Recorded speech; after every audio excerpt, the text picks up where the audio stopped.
Hello friend, I hope you like my video. If you like my video please like share and subscribe my channel. तो friend, आज का topic है मेरा निर्यात ऋण guarantee निगम, जिसको हम इंग्लिश में बोलते हैं एक्सपोर्ट क्रेडिट गारंटी कॉरपोरेशन। तो देखते हैं ये क्या होता है। भारत सरकार ने निर्यात दूसरे देश में सामान भेजने वाला तथा गारंटी निगम की स्थापना की। तो निर्यात होता है दूसरे देश में सामान को जो भेजता है, उसको हम क्या बोलते हैं, निर्यात करना। ठीक है। ECGC जुलाई 1957 में कायम की गई थी। तो कुछ लोग कहते हैं 1963 में की गई थी। इसका जो खास काम यह है कि यह क्रेडिट जोखिम को कम करता है। तो ये क्या करता है, जो भी हम उधार पे सामान लेते हैं और उसके दौरान यदि हमें कोई दिक्कत होती है, सामान को एक्सचेंज करने में या फिर पैसे लेने में देने में कोई दिक्कत होती है, तो उस जोखिम को क्या करता है, हमारा ECGC मदद करता है। ECGC बीमा काफ़ी उचित होता है, इसे आसानी से पूरा किया जा सकता है। तो इसको क्या होता है, ये आसानी से पूरा किया जा सकता है। और देखते हैं इसके अंदर क्या होता है। यह पूरी तरह भारतीय है। ये जो ECGC है, ये भारत की कंपनी है। ECGC के अंदर काफ़ी सारे प्रशासनिक होते हैं, जैसे सरकार हो गया, बैंक, बीमा, व्यापार, उद्योग। यह विदेशी क्रियाओं द्वारा भुगतान न करने तथा धन हस्तांतरण पर रोक के राजनीतिक जोखिमों के लिए संरक्षण प्रदान करती है। तो ये क्या करता है, यदि मान लो कोई आप भुगतान कर रहे हो एक देश से दूसरे देश में, तो यदि मान लो उसमें कोई जोखिम होता है, राजनीतिक कारण हो गया, किसी भी कारण से अगर पेमेंट रुकती है या फिर कुछ भी दिक्कत होती है, तो वो उस चीज़ में संरक्षण करता है, उस चीज़ में हमें वो मदद करता है। ये पैकिंग गारंटी कोष, लदान ऋण गारंटी तथा निर्यात वित्त आदि की सहायता करता है। तो इस चीज़ में भी ये क्या करता है, मदद करता है। आगे देखते हैं क्या है, कितने प्रकार की पॉलिसियां देता है। तो ये पॉलिसियां देख लेते हैं, ये ECGC कितने प्रकार की हमें पॉलिसियां दे रहा है। तो इसमें बता रहा है ये 4 प्रकार के जोखिमों से बचाती है। तो ये जो ECGC है वो 4 प्रकार के जोखिमों से हमें मदद करती है। तो देखते हैं वो क्या क्या है। तो जैसे मानक नीति हो गया, विशिष्ट नीति हो गया, वित्तीय गारंटी हो गया, विशेष योजना। तो इन चीज़ों से हमें ये मदद करता है। तो ये इसका इंग्लिश में नेम है, आप देख सकते हैं यहाँ पर। ठीक है। मानक नीतियाँ, स्टैंडर्ड पॉलिसीज़, विशिष्ट नीतियाँ, स्पेसिफिक पॉलिसीज़, वित्तीय गारंटी, फाइनेंशियल गारंटी, और विशेष योजना, स्पेशल प्लान। तो ये चीज़ इंग्लिश में हम इसको इस तरीके से बोलते हैं। और देखते हैं इसके अंदर क्या है। तो बात करते हैं मानक नीति की। यह जारी की जाती है निर्यातक को। निर्यातक कौन होता है, जो सामान को निर्यात कर रहा है, जो सामान को एक देश से दूसरे देश में भेज रहा है। इसको लेने का उद्देश्य होता है निर्यातक को सुरक्षा प्रदान कराना। भुगतान जोखिम के लिए यह हमेशा छोटे समय के ऋण के लिए ही दी जाती है। तो ये क्या होता है, छोटे समय के ऋण के लिए दिया जाता है।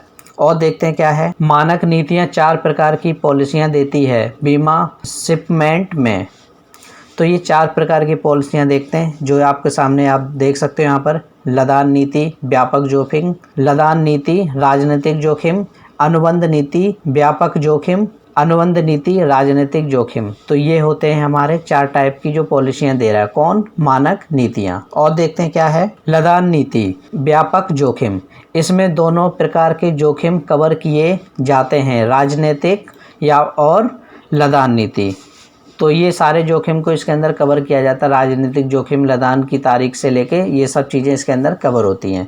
लदान नीति में क्या होता है, जो राजनीतिक जोखिम कहलाती है, ये नीति सिर्फ राजनीतिक जोखिम को ही कवर करती है लदान की तारीख से। तो ये जो नीति होती है वो क्या करती है, सिर्फ राजनीतिक जोखिम जो होते हैं उनको ही क्या करती है, ये कवर करती है।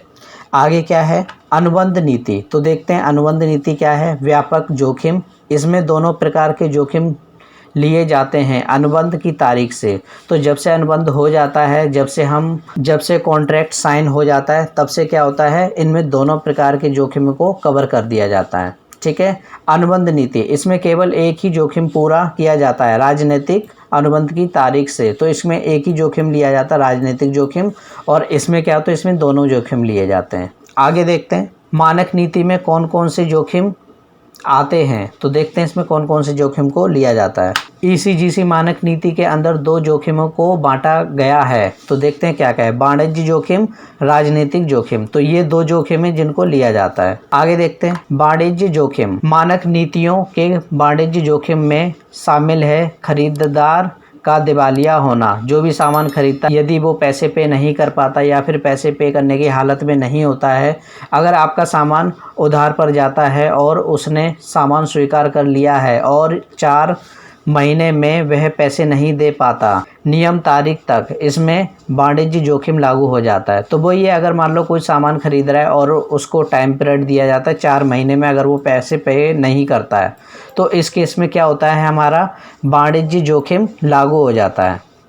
और देखते हैं इसके अंदर क्या है। इसे हम वाणिज्य ऋण कहते हैं, जहां पर क्रेता सामान को स्वीकार नहीं करता। कारण यह नहीं होगा कि इसमें निर्यातक की गलती होगी। तो निर्यातक कौन है, जो सामान भेज रहा है। यदि उसकी कोई गलती होगी तो इसमें वाणिज्य जोखिम में भी काम ना करे। इसमें निर्यातक की कोई गलती नहीं होनी चाहिए। तो ये चीज़ इसमें होनी चाहिए। अब उदाहरण एक एग्जाम्पल के थ्रू समझते हैं क्या है। क्रेता ने सामान मंगवाया था जो कि आपको 3 महीने के अंदर पहुंचाना था, लेकिन जो ऑर्डर किया गया वह 4 महीने बाद किया गया। तो जहां पर निर्यातक की गलती है, उसने डिलीवरी में देरी की। तो आप देख सकते हो यहाँ पर जो निर्यातक है उसने इस सामान को देरी कर दी पहुंचाने में। तो यहाँ पर वो जो भी सामान लेने वाला है वो चाहे तो इस डील को कैंसिल भी कर सकता है कहीं ना कहीं। आगे देखते हैं इसके अंदर क्या है। इस स्थिति में क्रेता चाहे तो सामान स्वीकार नहीं करेगा। क्रेता कौन होता है, जो सामान को खरीद रहा है। वो चाहे तो सामान को स्वीकार नहीं करेगा, या फिर हो सकता है ऑर्डर के मुताबिक सामान हो या फिर सामान कम हो, या यहाँ पर हमारा मानक नीति काम करेगी, यहाँ पर निर्यातक की कोई गलती नहीं होगी।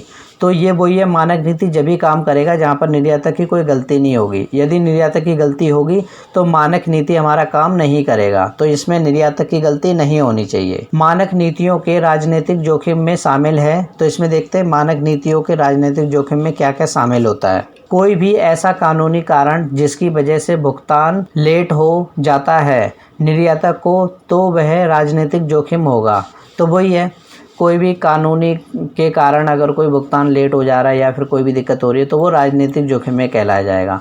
लड़ाई हो जाए या क्रांति हो जाए या नागरिक अशांति, इस तरह का जोखिम राजनीतिक जोखिम कहलाता है। वो ये कोई शांति ना हो, अशांति हो देश में, या फिर कोई नागरिकता के कारण कोई भी देश में लड़ाई हो गई हो, कुछ भी छिड़ गया हो, कोई भी दिक्कत हो गई हो, तो ये राजनीतिक जोखिम कहलाता है। नए आयात लाइसेंस प्रतिबंध या खरीदार में एक वैध आयात लाइसेंस रद्द करना अनुबंध की तारीख के बाद। मतलब वो ये कोई लाइसेंस था जो वैध था पहले, वो बाद में क्या हो गया, रद्द कर दिया गया किसी कारण। तो इसमें भी हमारा क्या होगा, काफ़ी हद तक ईसीजीसी मदद करता है। कोई भी अलग से पैसे देना, जैसे कागज़ की जांच होना या क्रेता नहीं देगा तो वह पैसा आपको अलग से देना पड़ेगा। तो यह भी आपका राजनीतिक का हिस्सा माना जाता है। तो ये भी क्या होगा, राजनीतिक का हिस्सा माना जाता है। आगे देखते हैं। कोई भी दूसरी तरह की हानि जो कि भारत के बाहर होता है, जो साधारण बीमा कंपनी पैसे का भुगतान नहीं करती, या वह हानि जो क्रेता और निर्यातक के नियंत्रण में नहीं होता, इस तरह के जोखिम राजनीतिक जोखिम कहलाते हैं। तो इस टाइप के जोखिम को हम क्या बोलते हैं, राजनीतिक जोखिम। आगे है, कौन कौन से जोखिम हैं जो ईसीजीसी मानक नीति में नहीं लिए जाते हैं। तो कौन कौन से ऐसे जोखिम हैं जो ईसीजीसी स्वीकार नहीं करता है। तो देखते हैं वो क्या है। तो इसमें पहला है, कोई भी आपके वाणिज्य विवाद या तो वह माल की गुणवत्ता से संबंधित हो तो इसे ईसीजीसी स्वीकार नहीं करती, परंतु यदि क्रेता स्वीकार कर ले तो ईसीजीसी कुछ हद तक मदद करता है। तो वही है, अगर मान लो आपके सामान में कोई गलती हो रही है या फिर कुछ भी दिक्कत है आपके सामान से रिलेटेड, तो इस चीज़ में ईसीजीसी मदद नहीं करता है। ठीक है, आगे देखते हैं। माल की प्रकृति से संबंधित कारण, जैसे माल की प्रकृति से संबंधित कोई कारण है, जैसे मान लो माल जल्दी ख़राब हो रहा है या फिर उससे जो भी रिलेटेड कोई भी दिक्कत हो रही है, तो इसमें भी ईसीजीसी मदद नहीं करेगा। खरीदारों को अपने देश में संबंधित अधिकारियों से आवश्यक आयात या विनिमय प्राधिकरण प्राप्त करने में विफलता। या फिर मान लो अगर कोई ख़रीदार है वो अपने देश में सामान को मंगवा रहा है तो अधिकारियों की राय वगैरह लेगा, तो उसमें यदि कोई दिक्कत आ रही है तो इसमें भी ECGC मदद नहीं करेगा। निर्यात या एकत्रित बैंक के किसी भी एजेंट का दिवाला या डिफ़ॉल्ट, मतलब या फिर मान लो आपके कोई बैंक है उसमें कोई दिक्कत आ रही है या फिर दिवालिया हो गया है, उसमें भी क्या होगा, ECGC मदद नहीं करेगा। किसी भी तरह की हानि या क्षति जो किसी साधारण बीमा द्वारा पूरा किया जा सकता है, मतलब कोई भी ऐसी हानि जिसे आराम से बीमा कंपनी भर सकती है, तो इसको भी क्या होता है, ECGC स्वीकार नहीं करता है। अगर किसी भी प्रकार के नियम और शर्तें अगर निर्यातक पूरा नहीं कर पाता तो ये भी ECGC के अंतर्गत नहीं होगा। मतलब वो ये कोई निर्यातक है, निर्यातक में अगर कोई शर्तें पूरी नहीं करता है तो इसको ECGC स्वीकार नहीं करेगा। कोई भी हानि जो निर्यातक या क्रेता को होती है विनिमय दर में उतार चढ़ाव के कारण, तो इसको भी ECGC स्वीकार नहीं करेगा। तो आई होप आपको इतना क्लियर हो गया होगा। तो आज की क्लास में बस इतना ही।